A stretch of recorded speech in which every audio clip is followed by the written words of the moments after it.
Assalamualaikum warahmatullahi wabarakatuh. Halo sahabat pasca, kembali lagi di podcast edisi mengupas tuntas program studi yang ada di Sekolah Pasca Sarjana IPB. Kesempatan kali ini kita kehadiran tamu istimewa dengan Bapak Dr. Insinyur Supramana MSI, Ketua Program Studi Pengendalian Hama Terpadu Sekolah Pasca Sarjana IPB. Assalamualaikum Bapak. Waalaikumsalam warahmatullahi wabarakatuh. Apa kabar? Alhamdulillah sehat. Alhamdulillah baik. Hujan terus ya Pak kita. Hujan dan macet. Betul. Ya, jadi kalau di Bogor tuh katanya kalau nggak bawa payung itu termasuk takabur. Oh gitu. Iya. Jadi harus siap sedia payung sebelum hujan itu benar-benar ya, di Bogor ya Pak ya. Betul. Ya. Saya bisa menyapa Bapak dengan sebutan siapa Pak? Biar supaya lebih akrab ya, Pak Pram ya Pak ya. Mungkin Pak Pram bisa menyampaikan sejarah dari program studi PHT. Pak Pram, singkatannya PHT ya Pak ya? Betul. Bisa menyampaikan sejarahnya mungkin sampai saat ini bisa sebagai program studi yang pionir, sebagai program studi yang satu-satunya di Indonesia loh mengelola tanaman ya Pak, bukan begitu? Betul. Ya. Jadi kalau kita bicara tentang sejarah program studi PHT ini sebenarnya kita mulai dengan sejarah IPB sendiri ya. Jadi awal mulanya sebenarnya itu ada divisi entomologi, ya. Kemudian entomologi dan patologi tanaman, ya. Itu di bawah Fakultas Pertanian Universitas Indonesia, ya. Di tahun 1950-an. Nah kemudian ketika IPB berdiri itu tetap di bawah Fakultas Pertanian dengan nama yang sama. Tetapi di tahun 1972 kemudian kita berubah nama menjadi jurusan hama dan penyakit tumbuhan. Nah ketika kita mendirikan program pasca sarjana itu sebenarnya PHT itu termasuk yang pioner ya, walaupun ketika kita mendirikan 1976 itu nama program studinya adalah program studi entomologi dan fitopatologi. Nah di situ ada 3 peminatan. Peminatan entomologi, kemudian peminatan fitopatologi, kemudian ada peminatan PHT. Nah, fitopatologi dan entomologi itu memang didesain untuk lebih pembobotannya ke arah pengembangan sains ya dalam bidang pengendalian penyakit terutama. Sedangkan untuk yang PHT itu dari awal kita desain memang untuk lebih ke arah yang terapan yang apply begitu. Nah, kemudian 2012 itu kita memisah menjadi nama program studi sendiri. Ada program studi entomologi, ada program studi fitopatologi, kemudian ada program studi PHT begitu. Walaupun kemudian kita baru menerima mahasiswa pertama itu tahun 2015 ya, saat itu kita mempunyai kerjasama dengan Badan Karantina Pertanian. Nah, mereka mengirimkan staff-staffnya ke proteksi tanaman. Nah itu yang untuk kita didik. Kita sampai ada 3 angkatan dengan mereka. Nah kemudian dalam perkembangannya kita juga menerima mahasiswa dari di luar Badan Karantina Pertanian. Itu ada yang dari Litbang Pertanian, ada yang dari Direktorat Perlindungan Tanaman di bawah Kementan, ada yang dari LSM, ada yang fresh graduate. Nah seperti itu ya. Jadi itu secara singkatnya seperti itu. Sejarahnya seperti itu ya Pak ya. Jadi kalaupun memang di Indonesia ini dengan hanya satu-satunya program studi yang mengelola tanaman, itu saya baca referensi itu karena di Indonesia kan hasil panen mencapai 30% per tahun ya Pak ya, sehingga mengurangi jumlah kehilangan hasil panen tersebut. Jadi kita sebagai PHT gitu ingin mengelola tersebut ya Pak ya. Betul. Jadi memang di satu sisi itu memang ada tuntutan, terutama dari sisi regulasi ya. Dari sisi regulasi itu sebenarnya mengharuskan kita dalam mengendalikan hama dan penyakit tumbuhan itu yang dengan pendekatan PHT. Itu jelas sekali di Undang-Undang Nomor 12 Tahun 2012 tentang budidaya pertanian dan juga undang-undang yang direvisi dari Undang Nomor 22 Tahun 2019. Di situ diamanatkan bahwa pengendalian hama dan penyakit itu harus dengan sistem pengelolaan hama terpadu. Nah, intinya bahwa ketika kita melakukan usaha pengendalian hama itu harus memperhatikan yang pertama adalah keberlanjutan atau sustainability. Ya. Kemudian juga ramah lingkungan. Ramah lingkungan dalam hari ini berarti apapun yang kita lakukan itu harus menghasilkan produk terutama yang aman. Ya. Nah, di dalam prosesnya harus aman terhadap yang petaninya, aman terhadap masyarakat, ya, aman terhadap produk yang dihasilkan. Ya.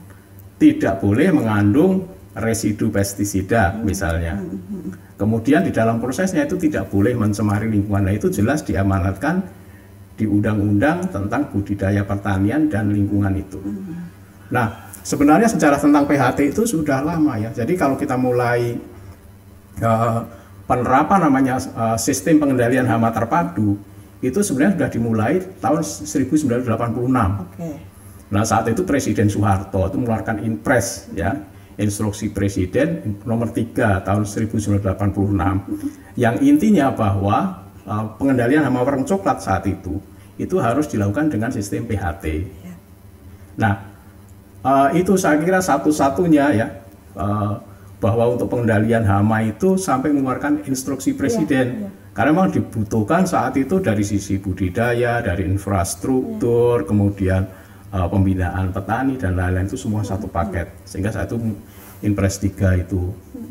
Nah, kemudian undang-undang yang dihasilkan berikutnya itu memang dengan jiwa yang PHT tadi yang sudah saya sebutkan, ada Undang-Undang Budidaya Pertanian dan Lingkungan tadi. Jadi yang terakhir yang nomor 22 tahun 2019 itu jelas sekali itu diamanatkan. Nah, sayangnya memang itu. Jadi kalau yang ingin belajar tentang PHT itu ya, itu untuk saat ini baru satu-satunya yang kita masih konsisten dengan bidang ini ya. Jadi kita sebenarnya dari kalau kita cerita tentang itu awal tadi program nasional PHT itu sudah melibatkan dosen-dosen kita. Gitu. Presiden Soeharto saat itu mau memanggil salah satu profesor di kita, kemudian dari UGM, dari UNHAS itu untuk membicarakan tentang PHT ini. Nah, hasilnya saat itu adalah pelarangan terhadap 57 jenis pestisida pada padi yang dianggap itu bisa membahayakan terhadap lingkungan. Seperti itu. Ya. Wow, luar biasa ya Pak ya, sejarahnya aja segitu menarik gitu ya. Ketika kita masuk ke PHT sudah jelas ya bahwa PHT itu sangat dibutuhkan. Jadi kalau saya bertanya keunggulan atau menjadi ciri khas yang spesial di PHT itu kira-kira apa tuh Pak? Saya banyak sekali kan Pak ya di kita itu kan ada fasilitas, kita disediakan ada sekitar 9 fasilitas. Ada rumah kaca, ada laboratorium, ada perpustakaan dan lain sebagainya ya Pak ya. Selain itu juga kita struktur kurikulumnya juga sangat terstruktur gitu ya berdasarkan pengalaman yang sudah panjang seperti itu.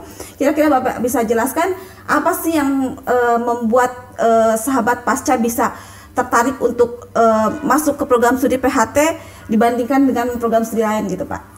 Yang pertama ya itu yang susah dibikinnya itu adalah dosen. Ya, jadi dosen di SDM ya Pak ya? Ya, SDM itu di kami itu di Departemen Proteksi Tanaman itu memang yang bergelar doktor itulah yang kemudian menjadi dosen di kita di PSPHT. Nah, sampai sekarang itu ada 26 dosen yang mengajar di PSPHT. Banyak. 7 diantaranya guru besar, profesor. Nah, ketika kita masuk di IPB itu kita harus kalau sudah terkait dengan penelitian itu kita harus konsisten dengan apa yang kita kerjakan sesuai yang ditugaskan pimpinan saat itu gitu. Jadi misalnya tahun 1987 saya masuk jadi dosen di IPB itu sudah diberi tugas kamu harus menekuni bidang ilmu ini. Dan itu yang saya konsisten saya jalankan, saya pelajari dalam selama 35 tahun itu.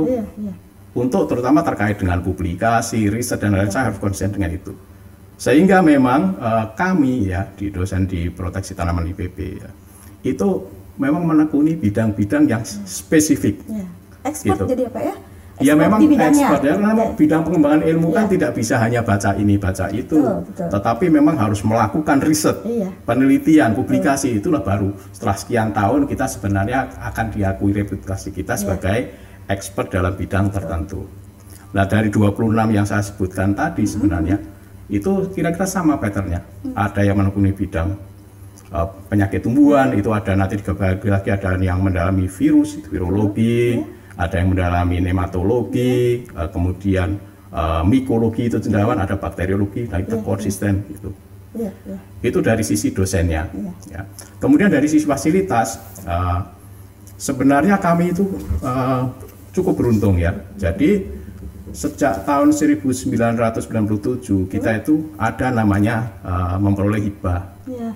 Mulai dari namanya Center Grant. Nah, Center Grant itu kita peroleh dari 1997 sampai tahun 2000. Uangnya cukup besar ya. Saat itu dengan kurs kira-kira Rp2.000 per US dollar itu, kita mesti di atas 1 miliar itu satu tahun.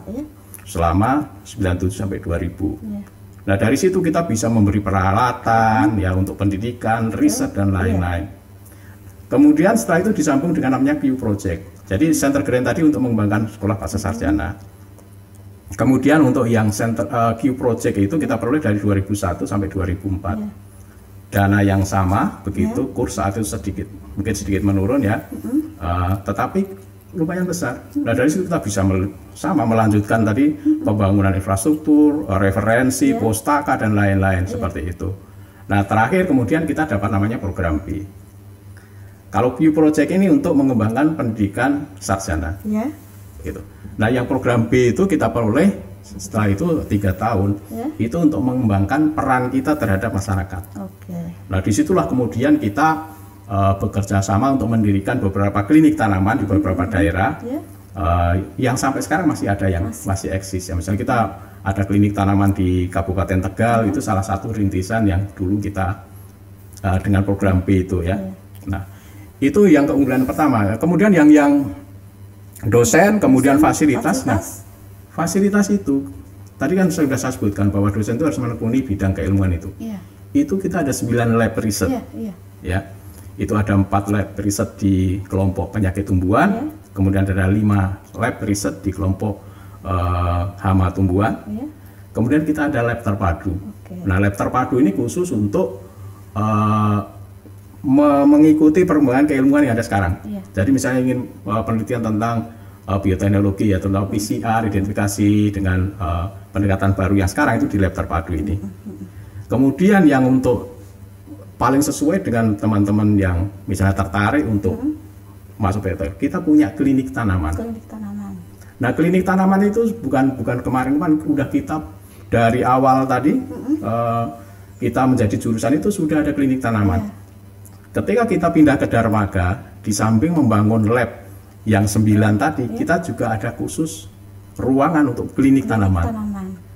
Kemudian kita juga punya mobil klinik tanaman. Nah, mobil klinik tanaman ini, kalau ini adalah posisinya stabil di kampus, artinya klien datang ke kita. Tetapi kalau yang klinik mobil ini, kita bisa keliling.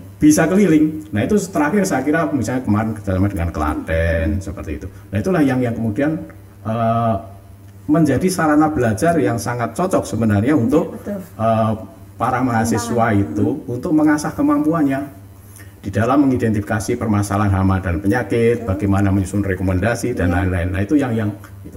Di samping itu kita juga punya kerjasama internasional, kerjasama nasional dan lain-lain, sehingga memang itu yang membuat nanti siapapun yang tertarik untuk belajar di kita sebenarnya secara fasilitas itu ya bukannya kita agak menyombongkan diri ya, tetapi nyatanya untuk bidang perlindungan tanaman itu dari sisi fasilitas, dari sisi dosen, dari sisi pustaka yang kita punyai, networking, ya memang kita termasuk yang di depan ya, seperti itu. Terdahulu ya Pak ya, ya betul. Betul. Bukan istilah itu baru muncul sekarang. Kita ini puluhan tahun di situ. Saya ada 35 tahun, ya kan? Iya, luar biasa. Ya. Keunggulannya banyak sekali ya sahabat pasca ya. Jadi kalau sahabat pasca yang nanti akan melakukan penelitian misalnya Pak ya, penelitian di kampus sudah menyediakan banyak sekali laboratorium, fasilitasnya juga sudah lengkap, karena memang sudah dirintis sejak puluhan tahun yang lalu. Jadi sekarang sahabat pasca tinggal daftar ke PHT, kemudian insya Allah kita akan membantu ya Pak ya, betul. Mempermudah mahasiswa untuk lulus dengan baik dan tepat waktu tentunya ya Pak ya. Betul. Okay. Dan mungkin sedikit lagi keunggulan ya. Jadi dari alumni kita yang sudah lulus itu kesesuaian dengan bidang pekerjaannya linear ya Pak ya. Itu linear dan kesesuaiannya sampai sejauh ini 100%. Oh, luar biasa. Artinya apa yang dipelajari di kampus itulah yang kemudian diaplikasikan, membantu dalam atau dia bekerja sehari-hari nanti di kantor seperti itu ya. Iya. Jadi ketika mahasiswa akan lulus, mahasiswa lulus jadi sahabat pasca yang lulusan PHT, itu kira-kira kompetensi yang akan dimilikinya apa tuh Pak? Yang jelas pertama tadi linear ya, bidang ilmunya. Terus apa lagi kira-kira Pak? Yang jelas begini, jadi kalau untuk memperoleh suatu kompetensi itu kan sebenarnya kalau kita jujur itu dasarnya dari riset. Ya. Nah memang dari riset topik yang dilakukan oleh mahasiswa kita itu berbagai macam. Kalau yang memang mereka itu berasal dari institusi pemerintah, misalnya dari Badan Karantina Pertanian, kadang-kadang mereka sudah ada pesanan dari kantor bahwa kamu harus meneliti ini, begitu ya. Tetapi kalau yang masih fresh graduate, nah itu biasanya bisa kita arahkan. Nah itu yang kompetensinya terutama begitu. Jadi kalau memang yang riset topiknya itu tentang misalnya melakukan identifikasi begitu.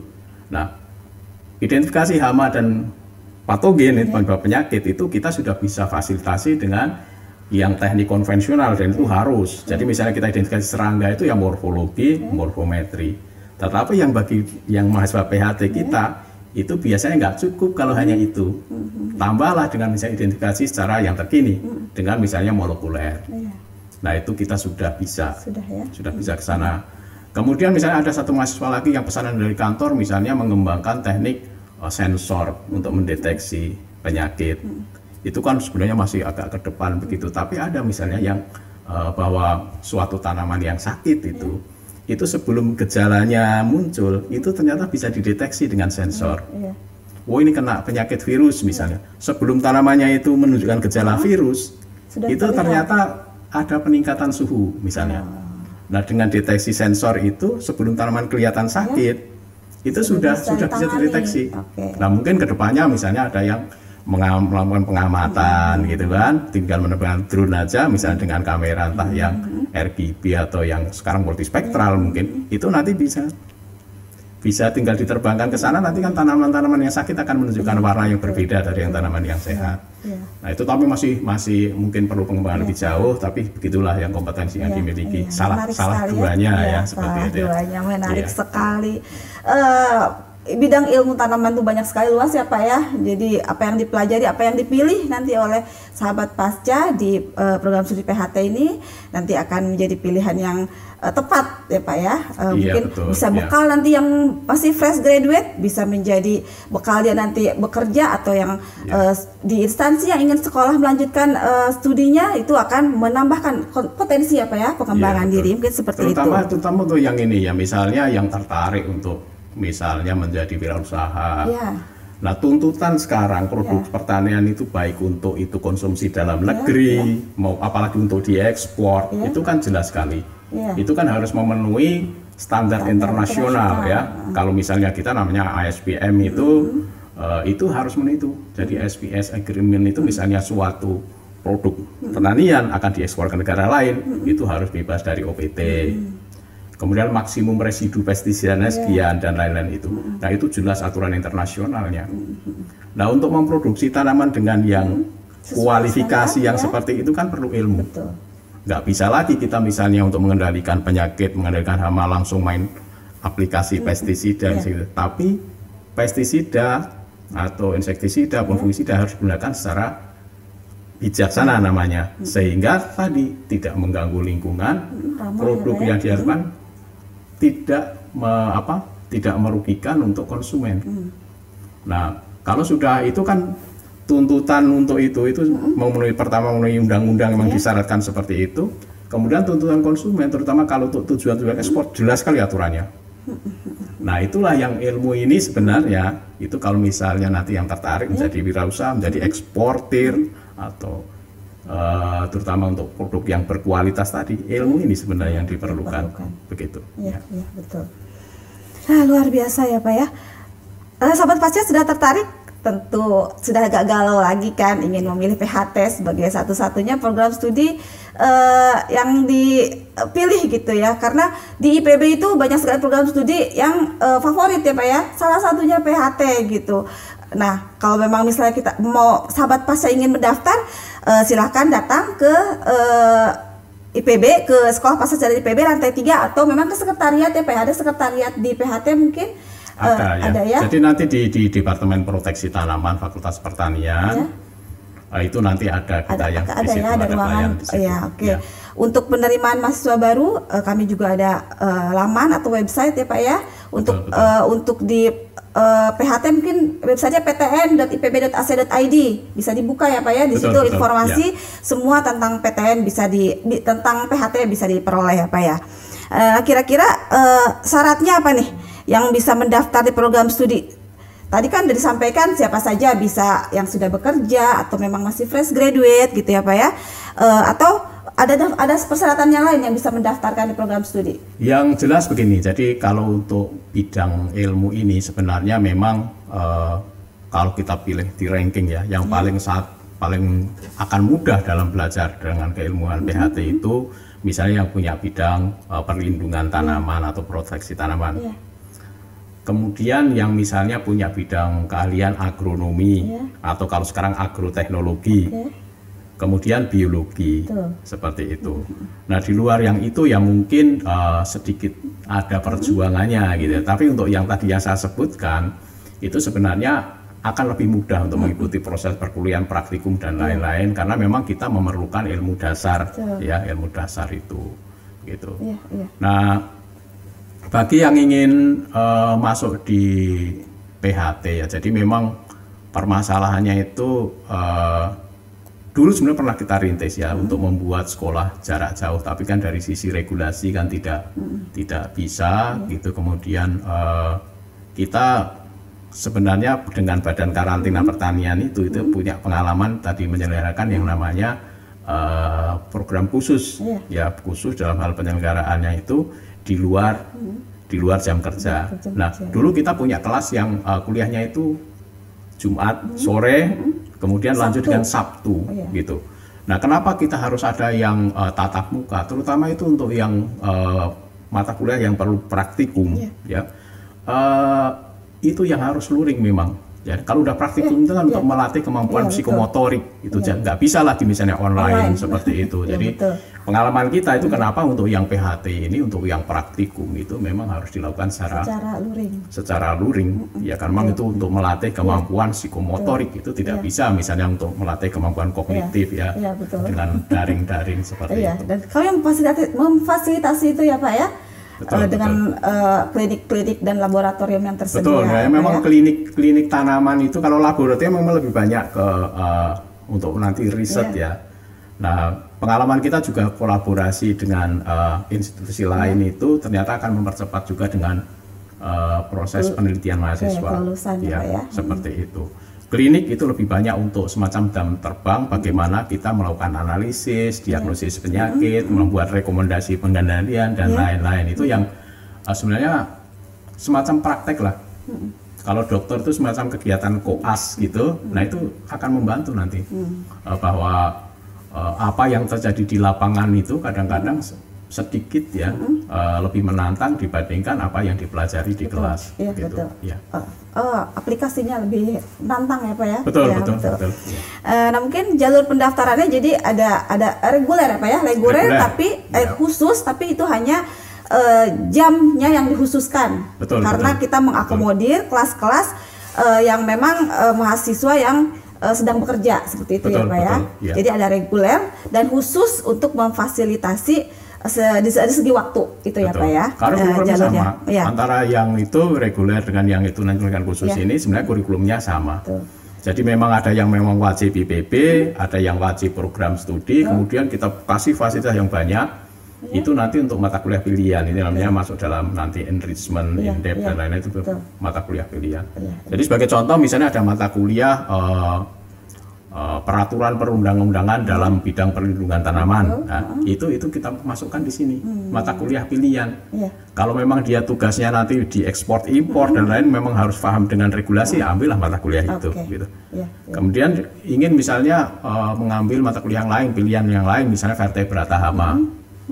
Itu mempelajari tentang hama dari kelompok vertebrata, itu terutama tikus, babi hutan dan lain-lain. Nah, ini salah satu keunggulan ya. Saya kira satu-satunya perguruan tinggi di Indonesia yang punya ahli vertebrata hama itu hanya di IPB. Ada lagi keunggulannya. Iya. Kalau yang ingin belajar vertebrata hama, terutama tikus, ya silahkan datang ke PHT ya.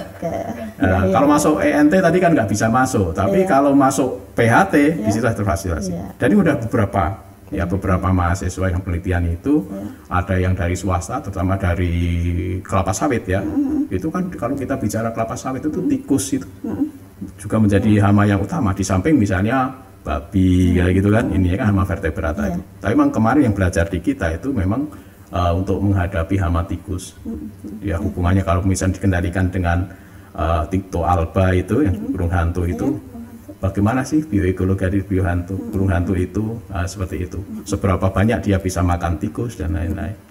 Sehingga nanti penempatan itu untuk populasi burung hantunya berapa dalam populasi hektar bisa lebih presisi. Seperti itu. Baik. Luar biasa ya. Banyak sekali, kupas tuntasnya benar-benar dikupas. Pendaftaran untuk mahasiswa baru telah kami buka dan akan tetap diterima sampai dengan tanggal 30 Desember ya Pak ya, untuk semester genap ini. Jadi segera sahabat pasca yang akan mendaftar ke PHT, segera daftar di laman pasca.ipb.ac.id. Kemudian untuk informasi bisa didapatkan di admisi.ipb.ac.id. Kira-kira ada pesan Pak, pesan khusus yang disampaikan ke sahabat pasca sebagai calon mahasiswa baru, kenapa sih harus memilih pasca, pesan-pesan singkat gitu Pak, ada nggak Pak? Jadi begini, jadi memang sekarang tuntutan zaman itu, baik yang diamanahkan oleh undang-undang yang berlaku sekarang maupun memang tuntutan zaman bahwa kita itu harus berubah, begitu. Artinya bahwa budidaya pertanian itu memang tadi harus menghasilkan produk-produk yang aman untuk dikonsumsi, itu baik terutama oleh rakyat kita sendiri, tapi juga terutama misalnya kita menghasilkan produk pertanian itu untuk tujuan-tujuan ekspor. Nah, itulah sebenarnya potensi negara ini, yaitu dalam bidang pertanian itu. Kalau tuntutan memang bahwa masyarakat itu kita harus menyediakan makanan yang aman bagi mereka, kemudian bahwa misalnya untuk tujuan ekspor itu harus bebas dari OPT, kita ada caranya, harus dilakukan dengan cara yang benar. Nah ya memang pendidikan kita ke sana arahnya ya, jadi memang PHT itu lebih berarah ke upgrade bagaimana kita mengelola ya hama dan penyakit itu sehingga dia bisa dikendalikan dengan cara yang sustainable, artinya berkelanjutan, kemudian juga aman terhadap lingkungan. Itulah amanat undang-undangnya. Jadi silahkan kalau yang Anda ingin memerki diri Anda dalam sekian tahun ke depan, itu menjadi ahli PHT, silakan datang ke IPB. Pilihan tepat. Ya, betul. Karena nggak mungkin kan kita kemudian spesialis umum semua. Iya, betul. Begitu kan? Tetap bahwa Anda itu ingin dikenal oleh masyarakat nanti sekian tahun ke depan, itu sebagai ahli apa sih? Betul. Ahli PHT, kalau pengen jadi ahli PHT silakan datang ke IPB. Betul. Top. Mungkin seperti itu ya Pak ya. Kita sudah banyak sekali memberikan informasi-informasi, sharing-sharingnya juga. Saya mengucapkan banyak terima kasih kepada Pak Pram yang sudah datang ke sini di sela-sela kesibukannya.